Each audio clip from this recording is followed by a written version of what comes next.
कब आया नवीन?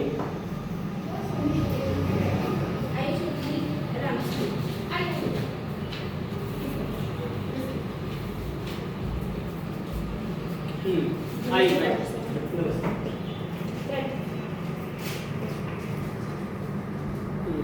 डॉक्टर साहब, ये मेरी छोटी बहन हिबा है और मैं इसका बड़ा भाई गिरीश।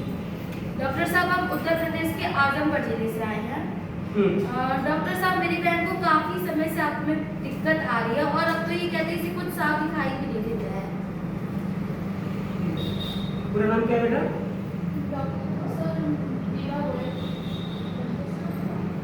क्या दिक्कत आ रही है आपको?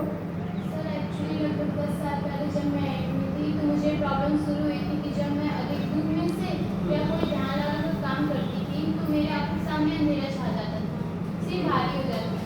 जब मैंने डॉक्टर को दिखवाया तो डॉक्टर ने दवाइयाँ दी, फिर चश्मा लग गया। इस साल तो सर ठीक था, लेकिन ये 2-3 सालों से मुझे चश्मा लगाने के बावजूद भी अच्छे से नहीं दिखता है। अब तो बड़ी मुश्किल से दूर की चीज़ और पास की चीज़ देख पाती हूँ। क्या करती हैं आप?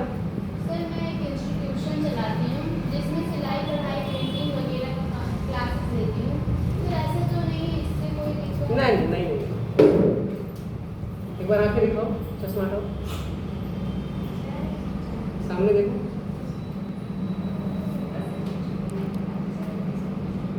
एक छोटा सा चेकअप है, वो आप लोग रिपोर्ट आ जाए तो मैं कुछ कह सकता हूँ।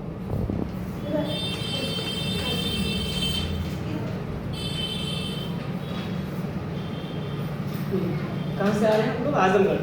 जी। तो घर में किसी और को दिक्कत है? जी हाँ, मेरे पिताजी चश्मा लगाते हैं काफ़ी समय से, लेकिन ऐसी दिक्कत किसी को नहीं है। और इन्हें कब से दिक्कत है?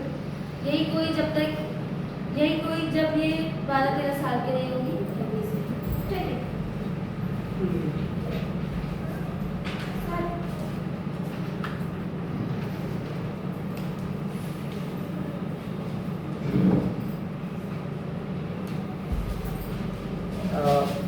देखिए, आप लोग शायद बहुत कुछ जल्दी समझ नहीं पाए और अब तो काफ़ी देर हो चुकी है।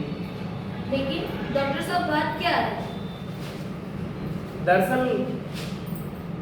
इनके आंखों की समस्या इतनी ज़्यादा बढ़ गई है कि अब इन्हें दिन प्रतिदिन के बाद एकदम से दिखना बंद हो सकता है। लेकिन डॉक्टर साहब, कुछ तो उपाय। देखिए, ये आरपी है, जिसे रेटिनाइटिस पिगमेंटोसा कहते हैं। ये अमूमन 4-5 हज़ार लोगों में से किसी एक के ही हिस्से आती है और 80 से 70% चांसेस इसके फैमिली हिस्ट्री से होने के होते हैं। और सबसे बड़ी बात कि दुनिया में अभी तक इस बीमारी का कोई इलाज नहीं है, कोई क्योर नहीं है, कोई उपकरण तक नहीं आया है। लेकिन फिर भी घबराने की बात नहीं है। मैं कुछ दवाइयाँ और कुछ ड्रॉप्स लिख देता हूँ, इसे कंटिन्यू चलाइए। रोते नहीं बेटा, चुप हो जाइए, रोते नहीं बेटा, ठीक हो जाओगे आप। लीजिए। डॉक्टर साहब, क्या कोई भी होगी? हाँ, यही कि अगर ये टूट कर बिखर जाए तो आप लोग इन्हें संभाल लें। मेरे कहने का मतलब है कि उम्मीदों पर तो दुनिया कायम है। जो होता है अच्छे के लिए ही होता है। भगवान करे सब ठीक ही हो जाए। ठीक है डॉक्टर साहब। आप लोग जा सकते हैं।